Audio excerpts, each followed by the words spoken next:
So, in today's lecture we will look at how we perturb metabolic networks, particularly how do we overexpress genes and measure the effect of this overexpression, and also how do we identify interesting overexpression targets for metabolic engineering using this method called FSEOF, which stands for flux scanning using enforced objective flux. So, we will now look at overexpression. We did look at deletion. What would be the strategy for overexpressing a gene? Which genes would you overexpress? And typically you are going to be worried about deletion if you want to kill a cell, like a pathogenic organism and so on, and you are going to be worried about overexpression if you want to maximize the production of a metabolite, you want to push more flux through a particular pathway. Right. And the other analogy that it is often helpful while understanding these kind of systems is that you have a large system of pipes, right, and with there are like a bunch of valves and so on, and you have the total flux at the final flux that comes out at the bottom, right, that is like your biomass flux. Now if you alter all of these, the steady state will vary. So these are like perturbations that you can study, and this is literally the same thing, right. So your each of your reactions is like a pipe that is carrying a flux. Okay. So to come back to overexpression, so you would want to overexpress genes that will improve the productivity in a particular pathway, but it turns out that there is no easy way to do this. So how would you, so first thing is how would you simulate overexpression? So you have to manipulate the bounds, right. What happens if you increase the upper bound? It may not make a difference, but if you increase the lower bound, you are pushing it in the direction. So one way to simulate it would be you solve for your V bio star and you will obtain a value for some V5, let us say that is the gene you want to overexpress, and now you fix V5 to twice that value, okay, that would be overexpressed, and now you simulate what happens. How do you choose that V5? We will come to it. So currently we are saying if I choose to overexpress a gene, it is like we still. No, if you choose to overexpress V5, you first get V bio, but then the V5 that you get in that vector that has V bio star, you don't like, there are technically many solutions, you just take any solution that the solver gives you and then you increase. So you are saying you want to maximize V5 or something, or is that what you are trying, you want to do a flux variability for V5? Possibly, I think that's doable too, right. Yeah, so maybe you can take the max flux through V5 and like double that and force that much flux through V5 and then see what is the impact on biomass. Fair enough, I think that is one way to look at it, but a very interesting approach was proposed by Choi et al. In 2010. They said let us study incremental increases in objective flux, let us enforce the objective flux and scan what happens to various reaction fluxes. The idea is very nice. So this is particularly useful if your metabolite is non-growth associated. So you might know that there are some growth associated metabolites and non-growth associated metabolites, right. So growth associated metabolites will be higher in productivity when higher fluxes whenever the growth rate is higher, but there are like other secondary metabolites which will basically be in opposite directions. The cell can either go in this direction or in this direction, right. So if you go in this direction you will have lesser of product, if you go in this direction you will have lesser of biomass here, lesser of product here, right. For this is typical for several secondary metabolites. So in these cases what they suggested was very nice. Let us always look at the cell trying to maximize its biomass, that is what most cells are always trying to do. Well, at least whenever you do that you seem to get very good predictions in terms of the growth rates. So now you max V bio, you are able to compute your V bio star, right, and now you max V lycopene, it is a secondary metabolite of interest, let us say you get V lycopene star. Now you set the V like equals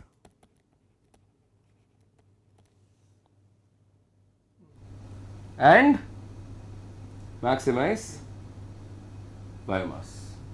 This will give you some flux distribution, right. Now you say V like equals 0.2 and max biomass. You will get a little lesser biomass than in the previous case, maybe you get a distribution of this sort. You do this multiple times, get multiple distributions.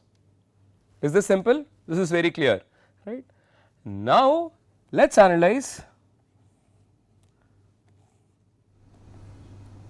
these reactions, right. So now if you look at individual reactions, you will find that as you increase V lycopene,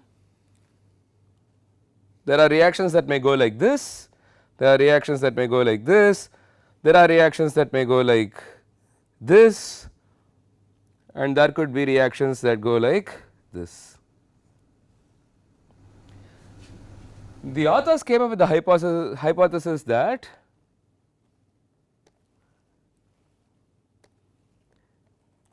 these are the more interesting reactions. So, as you ask for more lycopene flux, these are the reactions that are carrying more flux and bringing you more lycopene in some sense, right. So, could you overexpress these reactions? Right. So, when you the other way to look at this is you have snapshots, right. Let us say of a city where there is some traffic distribution. You find that whenever there is a lot of traffic flowing through some particular area, there was also a lot of traffic flowing through some other area, like correlated, right. So, if you widen that road or if you like had more traffic flowing there, then you would end up getting more traffic here. Right. Well, in the road scenario you want lesser traffic, whereas in the cellular scenario you want more traffic, but the idea is kind of analogous, right. So, what are the roads if widened will admit more lycopene flux?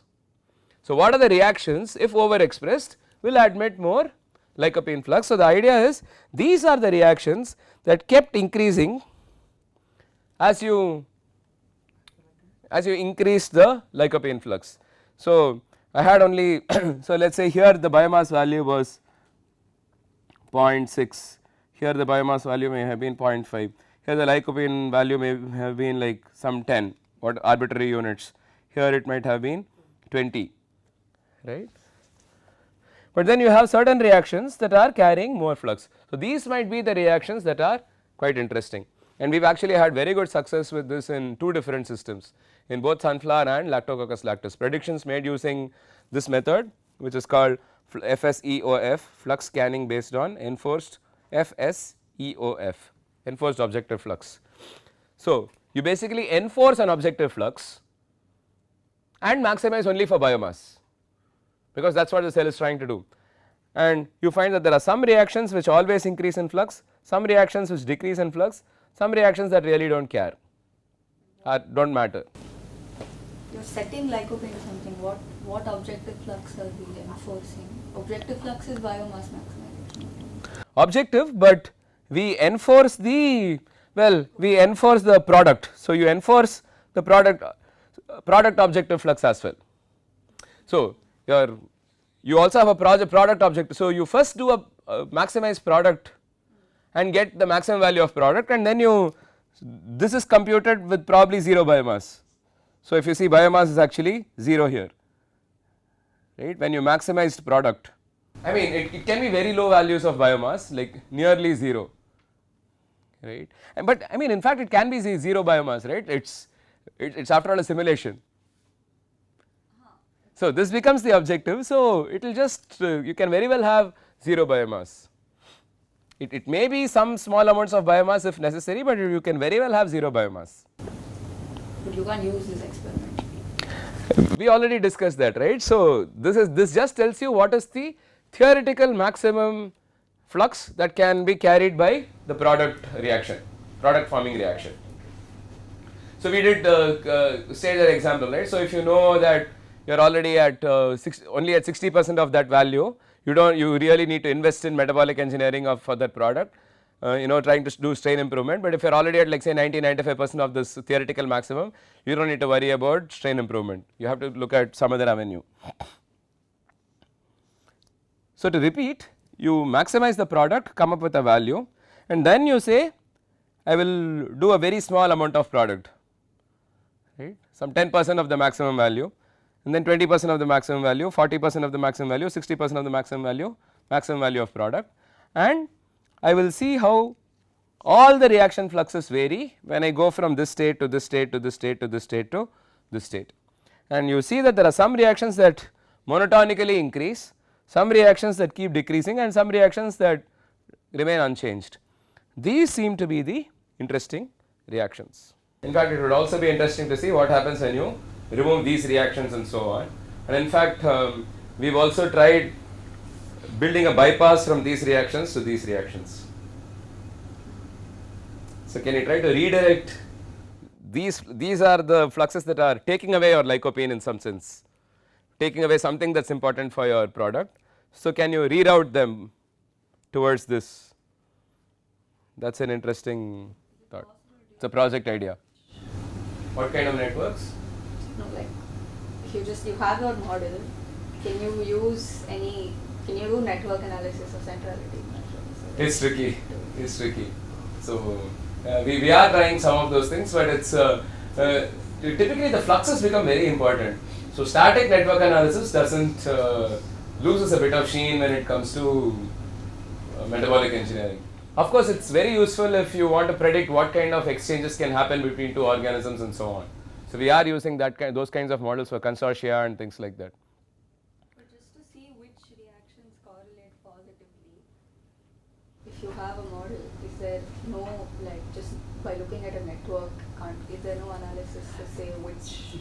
It seems possible, but it just seems hard as well. Right? It just seems very reasonable, right, to be able to come up with that, yeah, project idea. So there are flux coupling definitions. So there are papers that talk about flux coupling in different reactions and so on. Right, so there are like directionally coupled reactions, unidirectionally coupled, and uncoupled reactions and so on. So basically, when A carries a flux, B also carries a flux. When A does not carry a flux, B does not carry a flux. So that is like proper directionally coupled, and so on. So and sometimes this can be non-zero, this can be zero, this can also be non-zero, and so on. They are uncorrelated. So there are different kinds of things, but these have been studied only through flux analysis. If you see if there is some correlation that can be done with networks, the catch again with networks is what kind of networks do you use? Substrate graphs are a problem. You may want to use hypergraphs and things like that. Right, but this is interesting. You should go and talk to Aarti about this, my PhD student, because she has a very good algorithm that will take care of multiple metabolites in a network, and it is based on using the bipartite representation and using some BFS on top of it. So, and one way to evaluate these fluxes would be if you can check what is the ratio of this V bio wild type or V bio overexpressed by V bio wild type into V product or lycopene overexpress by V product wild type. You could rank your overexpression targets based on this. What is the net improvement in biomass and product? So, when my product became say let us say this was 0.3, this became 0.8, and this was 1.0, this became 0.4. This will tell you how good it is overall. It is one measure. You can come up with any other measures. Okay, I think we will stop here. So, in this video I hope you got a good overview of how one goes about performing another kind of perturbation in addition to deletions, which is basically overexpression. So, how do you overexpress a gene, or how do you overexpress a reaction in some sense in a model? So, we also looked at the technique called FSEOF, which tells you, which tries to predict which genes need to be overexpressed to optimize the production of a given metabolite. In the next video, we look at another interesting type of perturbation, namely synthetic lethals.